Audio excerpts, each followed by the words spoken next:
여러분 안녕하세요. 영사실 꼬마입니다. 요나 4장 말씀을 한 번 더 보겠습니다. 요나는 니느웨 성이 회개하고 하나님의 구원을 받는 것을 보면서 너무나 속이 상하고 화가 나서 하나님께 원망하고 대들고 있습니다. 우리가 요나와 같은 이런 잘못된 생각에 빠져서는 안 되겠는데, 그러기 위해서 필요한 것은 다른 거 없습니다. 이 세상을 향한 하나님의 마음과 계획을 깊이 깨달아야 합니다. 하나님의 마음을 알아야 되는 겁니다. 다시 말하면 복음을 깊이 알아야 합니다. 요나가 하나님께서 이 니느웨 성을 용서하시고 멸망시키지 않으실 것 같기는 하지만, 그래도 이 성이 어떻게 되나 보자 하고 성이 내려다 보이는 곳에 자리를 잡고 앉아서 지켜보았습니다. 그런데 이 지역이 날씨가 아주 뜨거운 지역입니다. 너무나 더운데 요나가 보니까 박넝쿨이 있는 겁니다. 그래서 그 박넝쿨 그늘 밑으로 들어갔더니 아주 시원한 겁니다. 요나가 박넝쿨로 말미암아 크게 기뻐했다라고 했습니다. 그런데 하나님께서 벌레를 보내서 그 박넝쿨을 갉아먹게 했더니 박넝쿨이 시들면서 그늘이 없어져 버렸습니다. 그랬더니 요나가 더 신경질이 나서 히스테리를 부립니다. 하나님, 더 빨리 죽여주세요 라고 하면서 하나님께 또 화를 냅니다. 그때 하나님께서 이렇게 말씀합니다.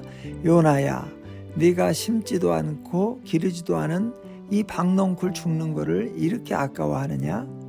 그런데 이 성에는 아이들만 해도 12만 명이나 살고 있고 가축도 엄청 많은데 그거 다 내가 지은 것이다.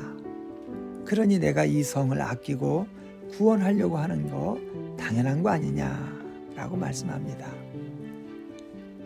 여러분, 바로 이 말씀, 이 성에 아이들만 해도 12만 명이나 되고 가축도 많은데 그거 다 내가 지은 것이다. 그러니 내가 아끼는 것이 마땅하지 않느냐. 이것이 바로 니느웨를 향한 하나님의 마음이죠. 그리고 이것이 바로 이 세상을 향한 하나님의 마음입니다. 이 세상 모든 것은 다 내가 지은 것이다. 내가 보기에는 천하의 악당이고 쳐 죽일 놈이고 상종 못할 놈인지 모르겠지만 그것까지도 다 내 새끼다. 그러니 내가 어떻게 아끼지 않을 수가 있겠느냐. 하나님의 이 마음을 내가 깊이 깨닫게 될 때 사람은 자기중심적인 사고와 편견과 차별을 내려놓을 수 있게 되는 겁니다. 이사야 19장 23절부터 25절 말씀을 보면 이렇게 되어 있습니다. 그날에 애굽에서 아수르로 통하는 대로가 있어 아수르 사람은 애굽으로 가겠고 애굽 사람은 아수르로 갈 것이며 애굽 사람이 아수르 사람과 함께 경배하리라. 그날에 이스라엘이 애굽 및 아수르와 더불어 셋이 세계 중에 복이 되리니 이는 만군의 여호와께서 복주시며 이르시되 내 백성 애굽이여 내 손으로 지은 아수르여 나의 기업 이스라엘이여 복이 있을지어다 하실 것임이라. 여러분, 애굽은 이스라엘의 남쪽에 있는 강대국입니다. 아수르는 이스라엘의 동쪽에 있는 강대국입니다. 애굽과 아수르 두 제국은 모두 이스라엘의 대적들입니다. 그런데 하나님의 계획은 이것입니다. 그날에 이스라엘과 애굽과 아수르 이 셋이 세계 중에 복이 될 것이다. 내 백성 애굽이여 내 손으로 지은 아수르여 내 백성 이스라엘이여 이 셋이 복이 있을지어다. 애굽, 아수르, 이스라엘 너희 모두가 복을 받아라. 너희 모두가 나란히 복이 되어라. 이것이 하나님의 마음이요 하나님의 계획이라는 겁니다.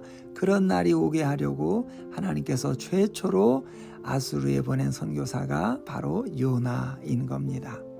요나가 하나님의 이런 마음과 계획을 알았더라면 이런 나쁜 놈들이 구원받는 모습을 보느니 차라리 내가 죽는 것이 낫겠습니다 라는 말은 할 수가 없었겠지요. 이것이 바로 하나님의 복음이라는 것을 알았다면 오늘 이렇게 앞뒤가 안 맞는 말, 앞뒤가 안 맞는 행동을 할 수가 없었을 겁니다. 자, 이제 그렇다면 그걸 아는 오늘날의 교회는 어떻게 해야 되겠습니까? 복음을 분명히 깨달은 사람이라면 절대로 다른 사람들을 무시하지 않습니다. 무시할 수가 없습니다. 복음이 어떤 것이라는 것을 분명히 알게 되면 어떤 사람들은 우대하고 또 어떤 사람들은 무시하고 그러지 않습니다. 그럴 수가 없습니다. 그렇게 하는 것은 정말 복음을 몰라서 그렇게 하는 겁니다. 만일 어떤 교회에 사람이 갔다가 여기서는 내가 환대받지 못하는구나. 여기는 나를 받아들이지 않는구나. 여기는 나 같은 사람이 올 곳이 못 되는구나 하는 생각을 가지고 돌아가게 만들었다면 대단히 미안한 말이지만 그 교회는 복음을 깨닫지 못한 교회이고 복음을 실천하지 못하는 교회라고 할 수밖에 없는 겁니다.